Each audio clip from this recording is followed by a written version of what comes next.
বর্তমান প্রশ্ন প্যাটার্নে সবচাইতে কঠিন এবং সবচাইতে আসলে প্রশ্নের উত্তর করা টাফ হয় সাধারণ জ্ঞানের অংশটাতে ঢাকা বিশ্ববিদ্যালয়ে।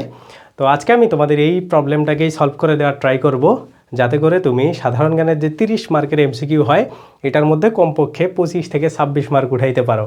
কারণ গত কয়েকটা অ্যাডমিশনে দেখা গেছে স্টুডেন্টরা হাইস্ট 15 থেকে 16টা প্রশ্ন খুব ভালোভাবে কারেক্ট করতে পারে এবং এর বাইরে মানে 50% অ্যান্সার তারা করতে পারে না। তো এইটার পিছনে কারণ হইল আমরা যখন পড়ি তখন আসলে সিকোয়েন্সটা ভালোভাবে মেনটেন করে পড়তে পারি না। তো সাধারণ জ্ঞানের টোটাল 4টা অংশ আছে। একটা হইলো আন্তর্জাতিক জিকে, তারপরে বাংলাদেশ জিকে, এরপরে ভৌগোলিক জিকে, তারপরে আছে হচ্ছে রিসেন্ট জিকে।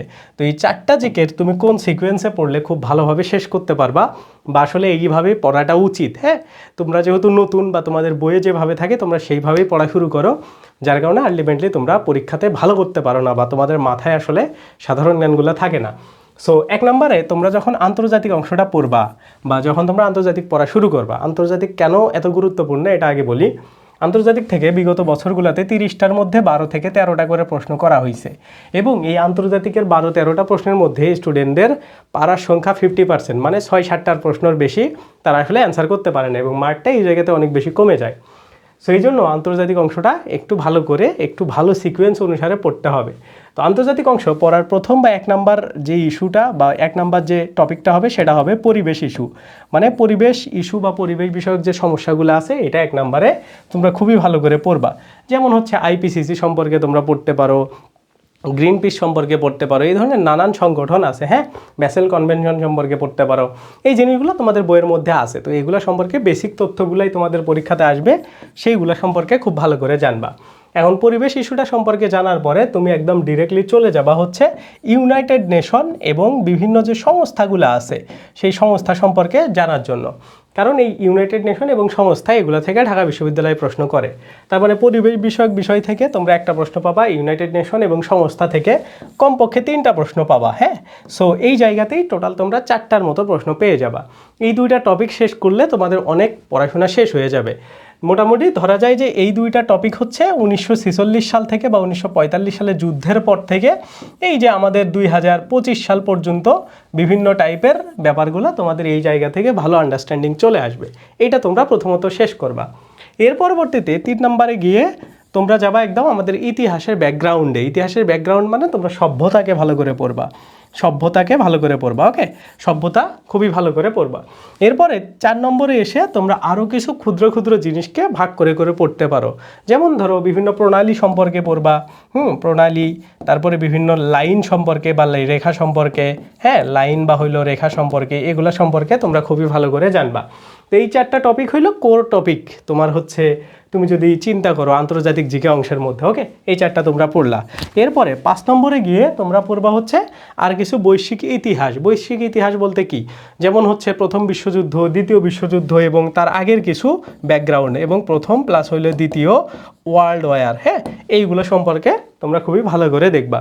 এই 5টা টপিকেই মোটামুটি তোমাদের একটা বেস বা একটা ফাউন্ডেশন সুন্দর করে গড়ে উঠবে। এর পরবর্তীতে তোমরা 6 নম্বরে গিয়ে বিভিন্ন দেশ সম্পর্কে এবং বিভিন্ন মহাদেশ এবং মহাসাগর এগুলো সম্পর্কে জানার ট্রাই করবা। মহাসাগর, তারপরে বিভিন্ন ভৌগোলিক বিষয় আছে। হ্যাঁ, যে কোনটা সবচাইতে বড়, হ্যাঁ ফরেস্ট, কোনটা সবচাইতে বড় মরুভূমি। তো এই জিনিসগুলো পরবর্তীতে পড়া শুরু করবা। তো আমাদের মেইন সমস্যাটা কি, আমরা প্রথমে এই জায়গাটা দিয়ে পড়া শুরু করে দিই, বিভিন্ন দেশ মহাদেশ, এবং আমাদের এই অংশটা থেকে কিন্তু অনেক বেশি প্রশ্ন চলে আসে না। আলটিমেটলি এই 5টা বিষয় থেকেই আমাদের বেশিরভাগ প্রশ্নগুলো চলে আসে। সো এই 5টা বিষয় সবচাইতে গুরুত্বপূর্ণ, এটা আমরা শেষে পড়ি, বাট এইটা প্রথমে পড়া উচিত এবং শেষে পড়া উচিত হচ্ছে তোমরা যেটা প্রথমে শুরু করো। সো এইভাবে তোমরা 6টা ভাগে ভাগ করে পুরো আন্তর্জাতিক জিকেটাকে শেষ করবা। ওকে, তাইলে দেখবা তোমার আন্তর্জাতিক জিকে পড়েও মজা লাগতেছে এবং তুমি কমনও পাইতেছো অনেক বেশি। তাইলে এটা গেল হচ্ছে তোমাদের আন্তর্জাতিক জিকের পুরো পড়ার প্যাটার্ন। এখন আসো আমরা যদি আসি বাংলাদেশ জিকেতে কিভাবে পড়বা। তো বাংলাদেশ জিকের ক্ষেত্রে আমার সবচাইতে সাজেস্টেড বিষয় হলো প্রথমে তোমরা অর্থনীতি সম্পর্কে পড়বা। হ্যাঁ, অর্থনীতি সম্পর্কে পড়বা। অর্থনীতি সম্পর্কে কেন পড়বা, কারণ অর্থনীতি নিয়ে সাম্প্রতিক প্রশ্ন আসে। অর্থনীতি নিয়ে মাস তুমি 2-3টা প্রশ্ন পাবা অর্থনীতি বিষয়ে, জিডিপি, জিএনপি, এনএনপি। ওকে, তারপরে মুদ্রাস্ফীতি, এগুলা রেট কত, তারপরে এই যে অর্থনীতি পড়তে গেলে বাংলাদেশ ব্যাংক আসবে, তো ওই অর্থনীতির পরে তোমরা আর একটা অর্থনীতির সাথে কানেক্টেড হইলো শিল্প ও বাণিজ্য। শিল্প ও বাণিজ্য এই চ্যাপ্টারটাকে সুন্দর করে পড়বা, এটা হইলো 2 নম্বরে। ওকে, এখন 3 নম্বরে যদি আমরা আসি, তারপরে তোমরা সংবিধানকে পড়বা। সংবিধান সম্পর্কে খুব ভালো করে তোমার আইডিয়া থাকতে হবে। সংবিধান না জানলে আলটিমেটলি কোনো কিছুই তোমার কাজ হবে না। এবং এইখান থেকে এবার তোমরা কমপক্ষে 3 থেকে 4টার মতো প্রশ্ন পেয়ে যাবা। ওকে, তারপরে 4 নম্বরে যদি আমরা আসি, এই সংবিধান পড়ার পরে তোমরা সরকার ও বিভিন্ন সরকার ব্যবস্থা, মানে সরকার ও রাজনীতি, এটা হ্যাঁ এইরকম মানে রাজনৈতিক বিভিন্ন ব্যক্তিত্ব, বিশেষ করে হচ্ছে এখন তো আমরা জিয়াউর রহমানকে সম্পর্কে জানবো। সো এই যে সরকার ব্যবস্থা, যে আইন বিভাগ, শাসন বিভাগ, বিচার বিভাগ কাজ করে এবং বিভিন্ন রাজনৈতিক ব্যক্তিত্ব, এগুলো সম্পর্কে আমরা সুন্দর করে জানলাম। তাইলে কি গেল, আমাদের বেসিক জিনিসগুলো চলে গেল। 5 নম্বরে এসে বা এই জায়গাতে এসে আমরা জানবো হচ্ছে বিভিন্ন মুখস্থ টাইপের জিনিস, যে বাংলাদেশের এই ভাস্কর্য কোথায়, এটা কে তৈরি করছে, কার কি সিনেমা, হ্যাঁ কার কি কবিতা টাইপের, এগুলোও কিন্তু এই বাংলার বিষয় কিন্তু এই জিকের মধ্যে চলে আসে। তো সেই মুখস্থ টাইপের জিনিসগুলা, এগুলাকে বলা হয় বাংলাদেশের জাতীয় বিষয়াবলী। হ্যাঁ, জাতীয় বিষয়াবলী। সেই জাতীয় বিষয়াবলীগুলা আমরা সুন্দর করে পড়ব। এরপরে আমরা যদি 6 নম্বরে আসি, এরপরে আমরা আসবো হচ্ছে ভৌগোলিক জিকে অংশগুলোর মধ্যে, মানে এই যে ভৌগোলিক জিকে, এই ভৌগোলিক জিকের কয়েকটা পার্ট আছে। হ্যাঁ, প্রথমে হইল আমরা 7 সিস্টার্স দিয়ে পড়া শুরু করব, যে 7 সিস্টার্সের কোথায় কি হইতেছে না হইতেছে, এগুলার মানে বাংলাদেশের লোকেশন, এর আশেপাশে কোথায় কি আছে না আছে। তো ওই সম্পর্কে জানতে গেলে আমাদের সমুদ্র সম্পর্কে অলরেডি জানা হয়ে যাবে। হ্যাঁ, সমুদ্র সম্পর্কে, সমুদ্র সীমা, সমুদ্র বিজয়, এই তথ্যগুলো আমাদের অলরেডি জানা হয়ে যাবে। তার পরবর্তীতে এই ভৌগোলিক জিকের মধ্যে আমাদের ম্যাপ রিলেটেড বিভিন্ন ব্যাপার স্যাপার আছে, যেগুলো থেকে কমপ্লেক্স প্রশ্ন শুধু ঢাকা বিশ্ববিদ্যালয়ে আছে। তো আমি যদি তোমাদের এর জন্য একটা সাজেশন দিই, তোমরা আমাদের এই যে নির্ভরের ইউটিউব চ্যানেলে যাবা, দেখবা ম্যাপ রিলেটেড যেগুলা বিষয় আছে, হ্যাঁ আসার পরে এই যে এই প্লে লিস্টের মধ্যে আসলেও হয়তো বা তোমরা পাবা। আমি একটু দেখি, হ্যাঁ এইটার মধ্যে এই যে 3 ঘন্টায় হচ্ছে ম্যাপ বা জিকে শেষ। হ্যাঁ, তোমরা হচ্ছে আমাদের এই নির্ভর ইউটিউব চ্যানেলে আসলে এই যে এই ক্লাসটার মধ্যেই তোমরা হচ্ছে সব টাইপের জিনিসগুলো সুন্দর করে ক্লিয়ার পাবা। সো এই যে মানে ব্যাপারগুলো কিভাবে কাজ করে বা কোথায় কিভাবে হইতেছে, হ্যাঁ যে এই যে মানে সবগুলা জিনিস আমি তোমাদের সুন্দর করে মানে বুঝাইছি, পৃথিবীর গতি সম্পর্কে সবগুলা বিষয়। হ্যাঁ, মরাকাটল, তারপরে এই যে কোনটা ঋতু নির্ণয়, এই টাইপের জিনিসগুলো, এটা হচ্ছে 3 ঘন্টা 44 মিনিটের একটা ক্লাস। অর্থাৎ ভৌগোলিক ম্যাপ রিলেটেড যে বিষয়গুলো আছে, হ্যাঁ তোমরা যারা ম্যাপ বুঝতে চাও, যে এই যে নিরক্ষরেখা, পূর্বদ্রাঘিমা রেখা, অক্ষরেখা, এই জিনিসগুলো কি, এটা তোমরা করতে পারো। হ্যাঁ, এটা করলে আশা করি তোমাদের মানে এই যে ম্যাপ রিলেটেড, যে ভৌগোলিক ম্যাপ রিলেটেড যে ব্যাপার স্যাপারগুলো আছে, এগুলা তোমাদের সুন্দর করে ক্লিয়ার হয়ে যাবে। ওকে, তো এটা গেল হচ্ছে তোমাদের 2টা পার্টের ক্লাস। ভৌগোলিক দিকে নিয়ে কিছু জিনিস জানলেই তোমাদের আসলে হয়ে যাবে। এর পরবর্তীতে আসা হইলো রিসেন্ট বা হইলো সাম্প্রতিক। এই সাম্প্রতিক জিকে হইলো একটা মারাত্মক জিকে। হ্যাঁ, এটাই আসলে তোমরা বেসিক্যালি পারো না বা এটা জানো না। সো এটার মেইন সমস্যাটা হইলো আমাদের অত বেশি সময় থাকে না রিসেন্ট জিনিসগুলো দেখার, যার কারণে আমরা বিভিন্ন ক্যাপসুল পড়ি, আরও বিভিন্ন জিনিস পড়ি, কিন্তু ওগুলো আমাদের মাথায় থাকে না। সো এই সাম্প্রতিকে ভালো করতে গেলে আসলে সত্যি কথা বলতে সাম্প্রতিকটা তৈরি হইলো এই যে এইগুলা থেকে। হ্যাঁ, মানে তোমার আন্তর্জাতিকের বেসিক কতটা ভালো, বাংলাদেশ অংশের বেসিক কতটা ভালো, সেইগুলোর উপর ডিপেন্ড করে সাম্প্রতিক জিকে হয়। যেমন আমি তোমাকে বলি, ধরো এই যে অর্থনীতি সম্পর্কে তুমি মুদ্রাস্ফীতি রেট সম্পর্কে আগে জানো, হ্যাঁ জিডিপি গ্রোথ সম্পর্কে, গ্রোথ রেট সম্পর্কে জানো, সেইটার আপডেটেড ফর্মটা হইলে সাম্প্রতিক। সেই জন্য এই বেসিক জিনিসগুলো তুমি যদি ভালো করে বোঝো, তাইলে এগুলোও তুমি পারবা। সেই জন্য আপাতত এগুলো ভালো করে পড়ো, তারপরে সাম্প্রতিকের জন্য একটা ক্যাপসুল বা শেষের দিকে গিয়ে 2-1টা ক্যাপসুল পড়লেই মোটামুটি সাম্প্রতিক থেকে কমন পাবা। তো প্রশ্নের ডিস্ট্রিবিউশনটাতে আমি যেখানে ছিলাম, যে এটা থেকে 12-13, এই যে এটা থেকে 10 মার্কের মতো, মানে এই 2টা মিলা 20-এর মতো দেওয়া হয়। আর এই ভৌগোলিক জিকে থেকে 5 মার্ক, সাম্প্রতিক জিকে থেকে 5-6 মার্ক, এইভাবে টোটাল হচ্ছে তোমাদের 30 মার্কের প্রশ্নগুলো আসলে আসে বা 30 মার্কের প্রশ্নগুলো করা হয়। সো তোমরা যদি এইভাবে পড়ো, যে কোনো বইয়ের এই সিকোয়েন্সগুলো মেনটেন করে তোমরা পড়বা।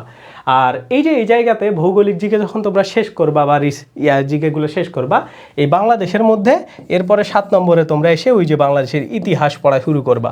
ইতিহাস মানে কি, যে মানে এই বাংলাদেশ শব্দের উৎপত্তি, তারপরে হচ্ছে মৌর্যগুপ্ত, গৌড়পাল, সেন তুর্কি কীভাবে আসলো সেইগুলা, তারপরে 1947-এর দেশভাগ, তার আগের হচ্ছে আমাদের সিপাহী বিদ্রোহ থেকে 1947 থেকে তারপরে 52 থেকে 71, এই যে ইতিহাসগুলো, এগুলা তোমরা সবার শেষে পড়বা।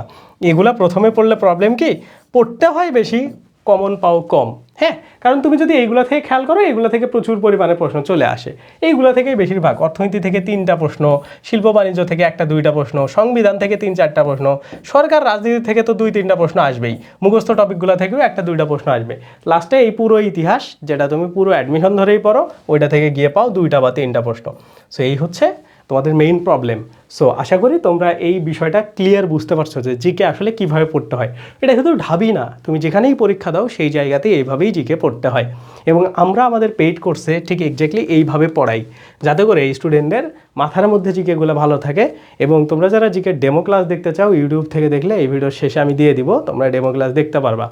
তো আমাদের ঢাকা বিশ্ববিদ্যালয়ের ক্ষয় ইউনিটের জন্য একটা ফ্রি কোর্স আসতেছে, যেটাতে লিখিত মার্কের তোমার 100 মার্কসের যে লিখিতর জন্য যে 40 মার্কের প্রিপারেশন, অর্থাৎ বাংলায় 20 এবং ইংলিশে 20, বাংলায় 20 এবং ইংলিশে 20, এই দুইটার 40 মার্কের আমরা তোমাকে প্রিপারেশন 100% কাভার করে দিব।